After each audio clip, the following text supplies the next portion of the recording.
last night, the triumphant return of the product herself. Because you is part of the problem. You're lying to the people, and you're supposed to be looked upon as a person we can count on. Angel Reese walked back onto the court after weeks away, probably expecting the spotlight, expecting the world to lean in and whisper, she's back. Maybe she thought the questions would swarm her. What's the truth about this back injury? What really happened? Instead, what she faced was deafening silence, rows of empty seats, and a wave of bitterness from fans who clearly weren't buying the act. The comeback she imagined, it never even showed up. You made so many people that squeezed in, just a mere 3,000 people short. But the silence was only the beginning. The real humiliation came under the bright lights, where her return spiraled into disaster. Struggling possession after possession, Angel Reese and the Chicago Sky were handed a crushing defeat by the Seattle Storm. On live television, what was supposed to be her redemption moment transformed into something far darker, the image of a star unraveling, with millions watching and laughing.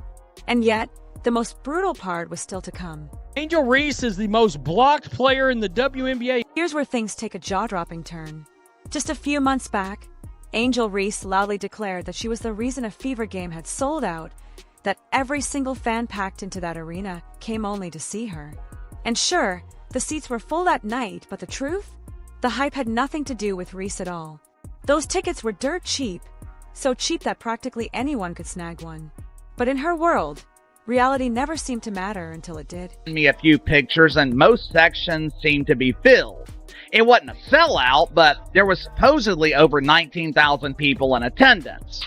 Of course, it's easier to draw a decent crowd when tickets are selling for $3. Still, Angel Reese refused to face the facts. She clung to the belief that she alone was keeping the WNBA alive, that the Chicago Sky owed their very survival to her.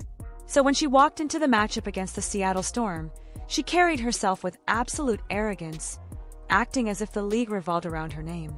She had been missing in action for weeks, blaming it on a back injury, but when she finally stepped onto that court, she was about to learn just how quickly the spotlight can burn. Angel Reese finally made her way back to the court.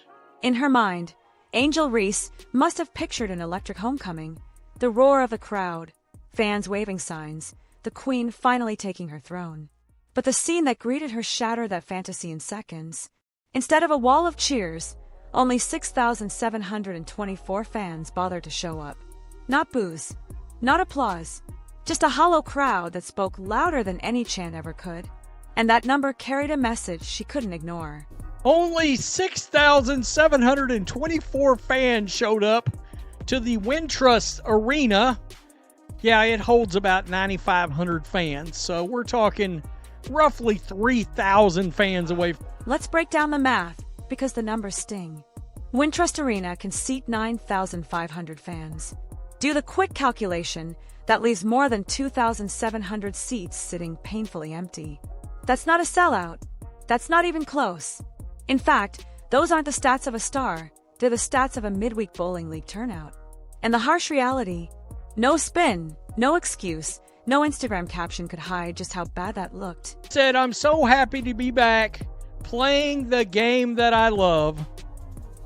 All right. Think about the hype machine that built this up. We were told Angel Reese's return to Chicago would be a cultural event, a Beyoncé-level spectacle, a once-in-a-lifetime night. Picture it. The arena doors bursting open, scalpers selling tickets for triple the price, fans clawing just to get inside. That's what the narrative promised.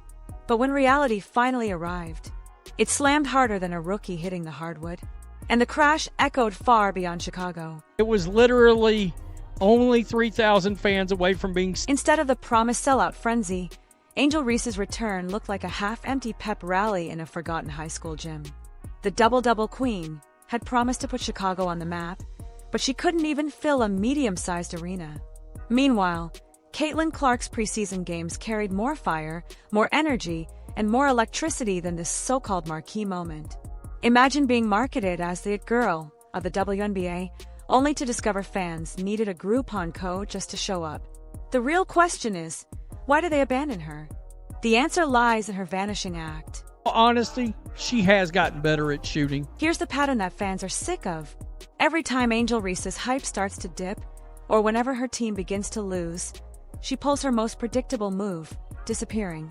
Walking out on the Chicago sky without explanation, leaving teammates stunned, and fans furious. And when pressed for answers, out comes the recycled excuse, the infamous back injury. But let's be real, the same back that supposedly carried the sky all season? It's not breaking from the team's weight. It's breaking from the weight of her own inflated hype. Fans see the act now, and they're not buying it anymore. What they're seeing looks less like injury and more like escape. The whole world is wondering, where in the world is Batman? I'm joking. I want to know, Chicago Sky fans, women's basketball, WNBA, Angel Reese fans, where in the world? And here's the cold truth. Angel Reese isn't really playing basketball for the sky anymore. She's playing for Instagram. Every move looks less like strategy and more like content, like she's rehearsing for her next post, not her next possession. Contrast that with Caitlin Clark, whose stats speak for themselves. Clark is building a career, while Reese is building a brand, hoping no one notices the difference. But WNBA fans aren't fools. Reese stays in the headlines not because of her dominance, but because she's loud, flashy, and easy clickbait.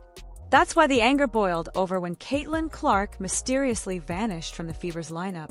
Something about that disappearance didn't add up. Looked like the Indiana Fever front office is caught red-handed, lying to reporters. Fans instantly rejected the idea that Caitlin Clark would just choose to disappear. They knew something bigger was at play. And so, their focus shifted straight to the Indiana Fever. Suspicion spread fast, and suddenly, every press conference was under a microscope.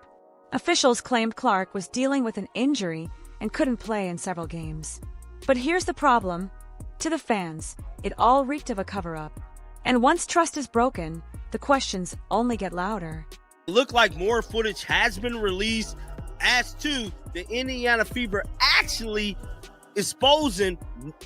Here's the twist.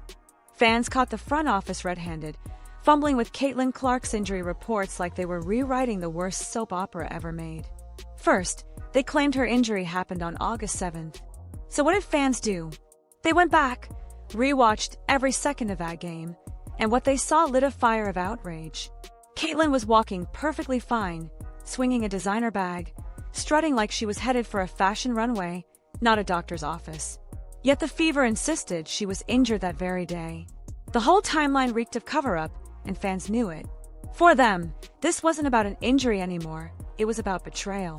And once you lie to the crowd, the storm only gets louder. The problem, you're lying to the people, and you're supposed to be looked upon as a person we can count on for credibility and to keep it transparent with the fans. The truth is simple.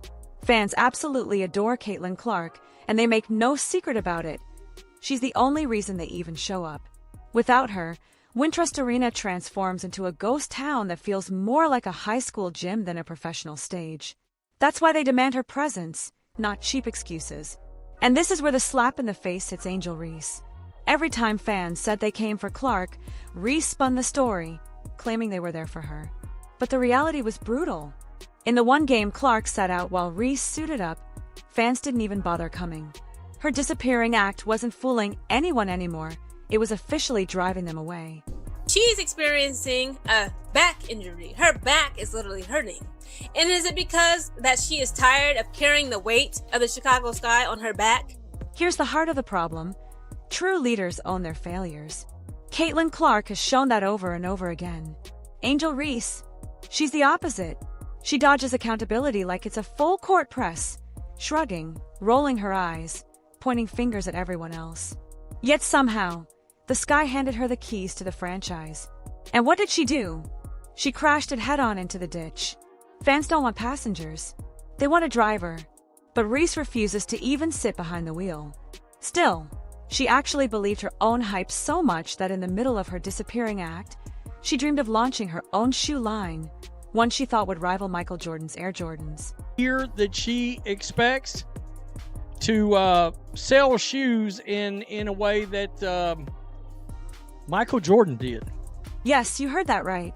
Angel Reese, the Chi Barbie, wants her own signature shoe, a cultural phenomenon on the level of the greatest sneaker line in sports history, Air Jordans. But here's the reality check.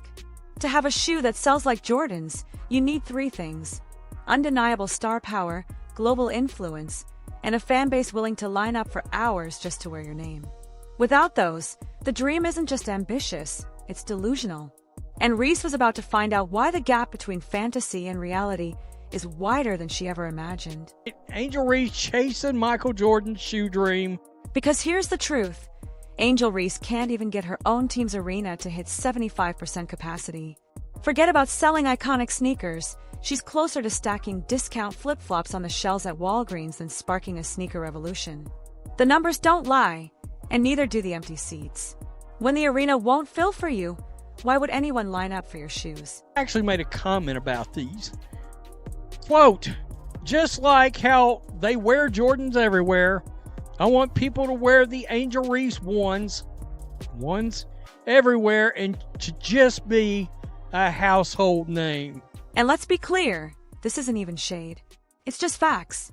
Michael Jordan built a sneaker empire because he was the game itself. His greatness was so undeniable that generations worshipped him.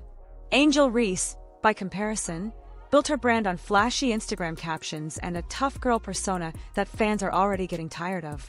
If you can't even sell out a 9,500-seat arena for your big comeback, maybe slow down before you start comparing yourself to the Jumpman. Because in this story, the only thing jumping is the truth. That Thor general and that Thor leader, did the Chicago Sky break Angel Reese's back? But the humiliation didn't stop at hype, it hit the court too. Reese's much-anticipated comeback ended with the Sky coughing up a brutal 94-88 loss to the Seattle Storm. Imagine it. Weeks of build-up, endless noise, only to collapse into yet another loss. Sure, her box score, 19 points, 7 rebounds, looks decent at a glance. But peel back the numbers, and the truth is ugly. Reese still holds the title of the most blocked player in the WNBA. Defenders know her every move, and to them, she's less of a threat and more of a moving target. Angel Reese is the most blocked player in the WNBA, and believe it or not, I believe that's a real stat. Even her easy layups turned into comedy. Wide-open bunnies clanked off the rim, drawing groans from the crowd. And that 69% shooting percentage that sounds so impressive?